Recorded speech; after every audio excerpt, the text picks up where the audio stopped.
Mes chers amis, l'heure est grave. Aujourd'hui, on va parler de l'actualité du moment, à savoir l'affaire Achraf Hakimi et son ex-femme qui fait actuellement le buzz partout sur tous les réseaux sociaux. Ce que vous ne savez pas, c'est que cette histoire est vraiment très longue. J'ai vraiment pris le temps de faire des recherches nécessaires et je m'apprête donc à vous raconter l'histoire telle qu'elle a commencé du début jusqu'à la fin. Et bien évidemment, par la suite, je donnerai mon avis. En fait, les amis, pour vous raconter la petite histoire, l'amour entre Hakimi et sa femme commence lorsque ce dernier n'a que 22 ans. À ce moment-là, il rencontre sa femme qui était à cette époque-là actrice. 2 ans après, ils se marient et ont 2 magnifiques enfants. Faut savoir que la famille de Hakimi n'a jamais vraiment accepté sa femme, puisque, comme vous pouvez le remarquer à son habillement, elle n'est vraiment pas de la même culture que voilà ses parents qui, eux, sont marocains et beaucoup plus conservateurs. Même si je tiens à souligner que la femme de Achraf Hakimi est tunisienne et on sait tous que voilà les Tunisiens, les Marocains, les Algériens, c'est pratiquement la même chose, mais comme vous pouvez le voir, c'est quelqu'un qui est plutôt extroverti, qui aime montrer son corps, ce qui n'a jamais, je dis bien au grand jamais, plu aux parents d'Hakimi. Donc voilà, malgré ça, Hakimi signe sur elle et décide voilà d'imposer cette fille à ses parents. À un moment donné, ses parents finissent par l'accepter, mais restent quand même méfiants. Faut savoir que avec le temps, les enfants, la durée et tout, la relation entre Hakimi et sa femme a commencé un peu à se dégrader. Ils commençaient à avoir énormément de problèmes au sein du couple et à un moment donné, ils avaient donc décidé d'un commun accord de se séparer. Et quand je parle de séparation, je parle là d'une séparation de corps. Ça veut dire que à ce moment-là, ils étaient mariés légalement, mais ils étaient juste séparés, voilà, juste pour un temps. Il n'était pas encore question de divorce. Donc pendant tout ce temps, Hakimi et sa femme se voyaient, ils prenaient bien soin de leurs enfants et demeuraient mariés, même s'ils étaient séparés, voilà, de corps tout simplement.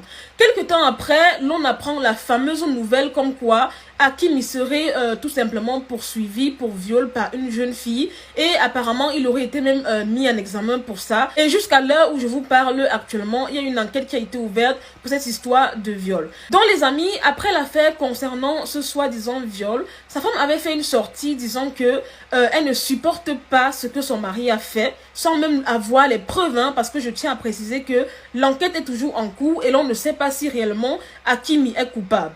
Donc, elle était donc sortie du silence pour dire que peu importe voilà l'issue de la situation, elle serait toujours du côté de la victime, c'est-à-dire la fille qui aurait soi-disant été violée par Hakimi.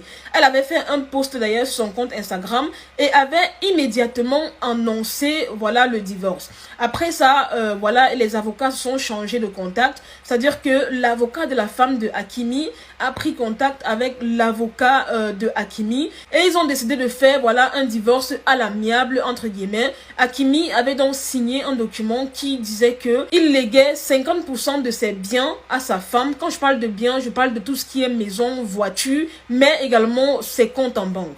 Donc après ça, la femme était hyper contente parce que elle se disait que elle avait gagné le gros lot, le jackpot. Et je précise que avant même que la décision du divorce ne soit rendue, la dame en question s'affichait déjà avec son nouveau petit copain. Elle montrait comment il partait au restaurant, se baladait, etc. Juste pour choquer Hakimi. Vous voyez à quel point c'est malsain. Parce que, de un, l'homme qui a partagé ta vie, le père de tes enfants, est actuellement accusé de viol et ce n'est même pas encore justifié. Bam, tu fais une sortie pour dire que non, moi je suis du côté de la victime, sans même avoir les preuves, sans même qu'il n'ait été voilà, déclaré coupable. Et en plus de ça, tu demandes le divorce et le divorce n'est même pas encore prononcé, tu te pavannes déjà avec les autres hommes. Voilà les amis, pour ceux qui ne le savent pas, sachez également que le divorce est prononcé par un juge suite à une audience. Donc voilà donc le jour de l'audience qui arrive, Hakimi, sa femme et les 2 avocats se présentent voilà au tribunal. À un moment donné, le juge prononce la sentence du divorce, la femme est contente, le mari est content. Vient maintenant le moment voilà de décider du montant qui sera versé à la femme et l'ensemble des biens voilà qui vont lui revenir.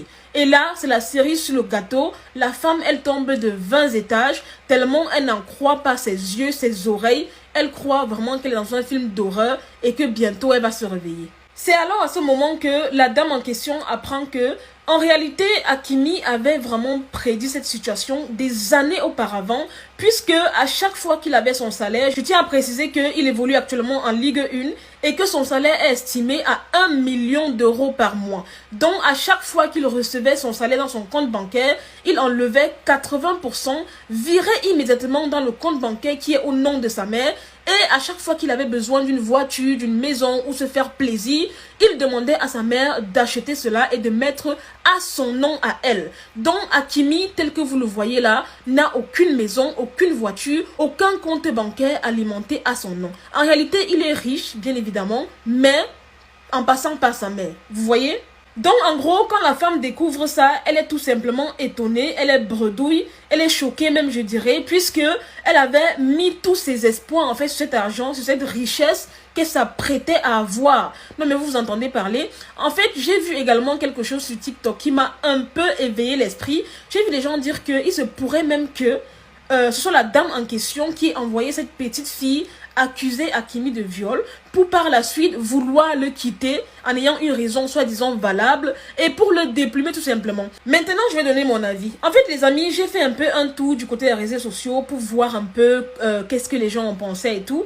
J'ai vu notamment que coach Amon Chic, la coach qui aime l'argent plus que sa propre vie là, a dit que non, ce que Hakimi a fait n'était pas bien et tout, et j'en passe. J'ai envie de vous dire, en fait, ce que vous ne comprenez pas, c'est que Hakimi n'a pas attendu que la femme demande le divorce pour mettre en place sa stratégie. Sa stratégie a été mise en place des années auparavant. Ça prouve que quelque part, il avait vu en cette femme une femme matérialiste, une femme qui ne l'aimait pas. Il avait déjà compris et anticipé en fait les intentions de la dame en question. Vous comprenez ce que je veux dire?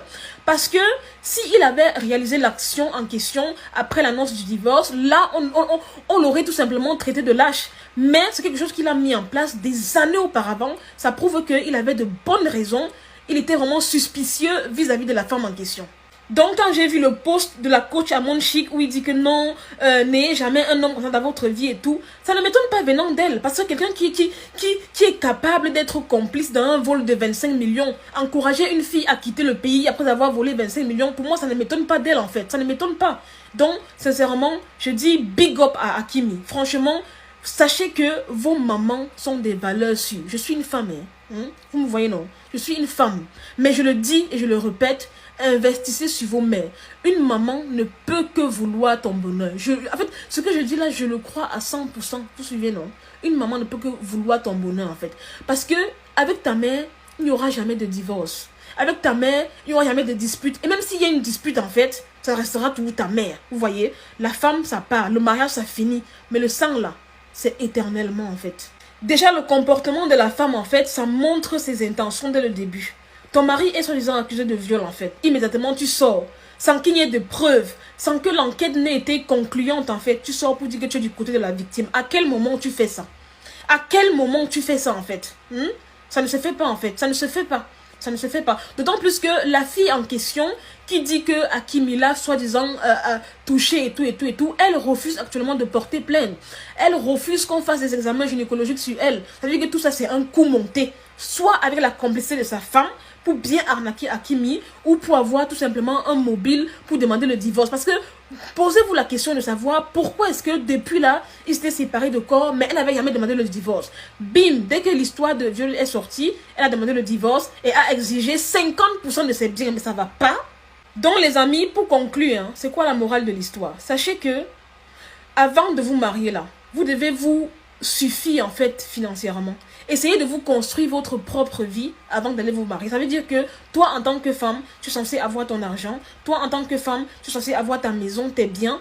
Et l'homme, quand il vient dans ta vie, il n'est qu'un complément, en fait. Vous voyez? Comme ça, si ça rame là-bas, tu sais que j'ai au moins où dormir, j'ai de quoi manger et je ne compte pas sur mon conjoint. D'accord, les filles? Il faut que ce soit notre devise, en fait. Arrêtons de vouloir tout compter. J'ai l'impression qu'en 2023, si... faut vous réveiller, les femmes. Sinon, on va vous optimiser partout dans cette vie. Vous avez vu ce qu'on a fait à la femme là, non? Il ne faut pas que ça vous arrive, en fait. Soyez sages. Bâtissez-vous, d'accord? Bâtissez-vous votre propre richesse et arrêtez de compter sur les gens. On est bien d'accord.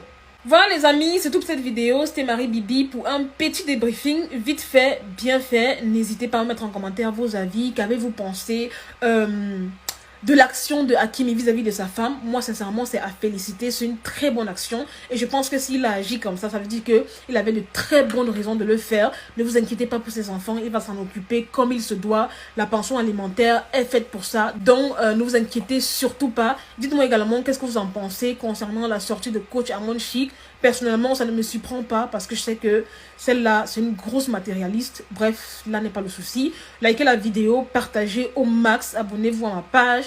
Je vous aime, je fais de gros bisous. Prenez soin de vous et à vous les femmes, battez-vous en 2023, cherchez votre propre argent. Ne comptez plus sur les hommes, d'accord? À très bientôt pour une nouvelle vidéo. Bye.